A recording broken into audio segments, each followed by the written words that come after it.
Fuck around, make my 40 pop. No popcorn, I pop pistols, reaming my body. Alright y'all, Boruto chapter 68 review. In this chapter, we finally got to figure out where Sasuke was. Code and Eida literally already infiltrated the Hidden Leaf Village, and Delta is back. Now, if you guys don't necessarily recall, an unnamed cyborg was actually announced a couple of months ago. And ever since then, we've heard absolutely nothing about this unnamed cyborg. Some people had ideas that it could possibly be a clone of Madara. Some people thought it could possibly be a clone of Itachi, Hashirama, etc.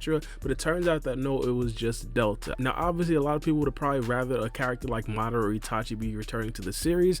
I don't mind it at all. The reason why I don't necessarily mind it is because Delta is a very good character. The way Delta originally came out got me a little bit afraid. In the chapter when she originally came out, Shikamaru called out Bronco. Now when he called out Bronco, I was very afraid that Delta wasn't going to be Delta anymore. If you guys will recall, as I said earlier, Delta had a fiery personality. If Delta was going to return as just a robot, I wouldn't want Delta, but as soon as Delta actually came out, her personality shown again. Like literally, her first words after years of not being in the Boruto manga was, I know, shut up already, don't keep screeching like a darn fool. That's the exact Delta we all know and love. Now also there's an update about Boruto on this chapter as well. A lot of the information was essentially information that we already knew, essentially that Boruto is not going to be taken over by Momoshiki Otsutsuki again, and the fact that Boruto is now 100% Otsutsuki. Moving forward though, it seems like the Hidden Leaf Village is trying to keep the news a little bit under wraps, mainly because in this chapter a lot of people kind of thought that we would get a 5 Kage summit because of the actual events that did happen. But not only did we not get the actual 5 Kage summit, it seemed like Boruto and everybody else is trying to keep the events that did actually happen a little bit more under wraps. For example, Boruto had a flashback of when Shikamaru was talking to him. Shikamaru said specifically, listen up Boruto, don't tell anyone yet that Kawaki killed you, not until we decide what Konoha's policy towards him will be. And this right here is a very interesting idea as well. This right here essentially hints to the fact that they don't necessarily know fully what they're going to actually do with Kawaki. Kawaki's role moving forward is going to be absolute comedy. It's like they want to do something to Kawaki, but they know deep down that Kawaki has the power to literally turn the whole entire village upside down, so they can't necessarily ruffle his feathers too much. For example, Ibiki actually came in and asked Shikamaru, why isn't he actually restraining Kawaki when Kawaki was actually laying down in bed? Shikamaru essentially says that there's nothing that could really constrain Kawaki, and not only that, the worst thing to do right now is to actually anger Kawaki. But even further than that, it seemed that Naruto was a little bit more distant in this chapter. Sumie kind of pointed it out, and Shikamaru kind of pointed to the fact that Naruto was literally in a near-death experience, and he literally just seen his son experience a near-death experience as well, so Naruto has a right to be a little bit shaken up. But Naruto did say specifically that he wants to have a long talk with Kawaki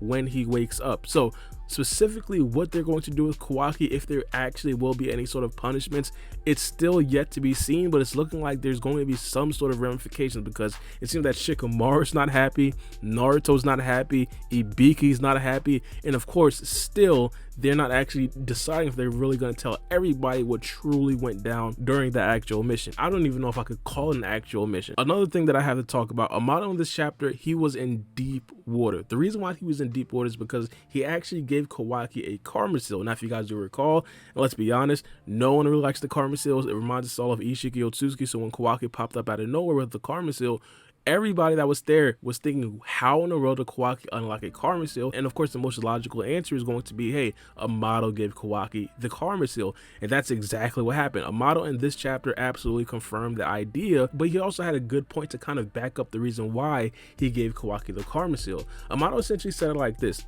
Kawaki actually hates the karma seal, so he's never really gonna outright say that he wants the karma seal from Amado. So what Amado did was that he gave Kawaki the karma seal, but he made it to where Kawaki had to actually willingly activate it to actually unlock the karma seal. Kawaki himself didn't necessarily know that Amado placed the karma seal on him, but when Kawaki was confronted with Code, then Kawaki essentially called upon the powers of the karma seal. And Amado also brought up another point.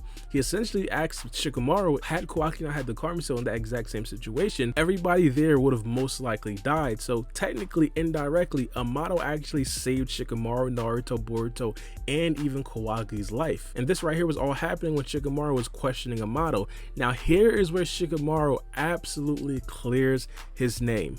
If you guys don't necessarily know, there's been an idea over the past couple of months that Shikamaru is washed. He's over the hill, Russell Shika Westbrook, everything in the book. But in this chapter, as I said, he cleared his name. It seems that Code actually placed one of the claw marks on Shikamaru's neck. Now, if you guys don't necessarily recall what the claw marks are, it's essentially a portal for Code to slip in and out of. So wherever Shikamaru is with that claw mark on his neck, Code can easily slip out through that claw mark and of course teleport directly to where Shikamaru is. Shikamaru being in the Hidden Leaf Village is very advantageous to Code, mainly because Code wants to actually get in the Hidden Leaf Village to interrogate Amado to get his limiters lifted. If he gets limiters lifted, he's going to be significantly stronger than what he is right now, and that right there is one of Code's actual goals. It seems that Code didn't necessarily think that Shikamaru would realize that there was a claw mark on his neck, so Shikamaru intentionally got into range with Amado, the person who Code actually wants to see, by himself, and actually drew Code out. Now Shikamaru understood that himself plus Amado had absolutely no chance against Code, so now here's where Delta comes in. Shikamaru trusted that he would be good enough to actually place Code under a shadow paralysis jutsu, and while Code was in the shadow paralysis jutsu, he'd essentially have Delta kill Code right there on the spot. That's essentially what was about to go down. And this right here was an absolutely elite plan from Shikamaru. He just didn't necessarily account for one small detail. Code has the ability to pull his allies directly to where he is. That's exactly what happened. He pulls Eida directly through one of the claw marks, and all of a sudden Eida is actually face to face with Amado. You can see it right here in Amado's face. This man is absolutely petrified, panicking like Perkins at the free throw line, and the chapter ends right there. Now honestly, this right here was an absolutely impeccable cliffhanger for the next chapter. The next chapter is going to be absolutely elite, and of course I definitely do want to make a video about that, but at the end of this video I want to talk about Sasuke because Sasuke did us proud in this chapter right here. Similar to Shikamaru, people were calling Sasuke washed as well. A lot of people were confused upon how Sasuke didn't necessarily pick up on exactly where Naruto and the rest of them were, and actually did help them out. It seems that Sasuke was actually gathering information about Code and of course his whereabouts. He even found out about the character Bug that we did see earlier on in the manga, and Sasuke actually did find one of Boro's hideouts, and I think this right here is definitely a very good sight to see. I'm very, very happy that Sasuke wasn't just around wandering around trying to figure out exactly where Naruto and everybody else was, when there was clearly plot reasons upon why Sasuke would know exactly where they are and could easily get there in a matter of, I don't know, minutes or so.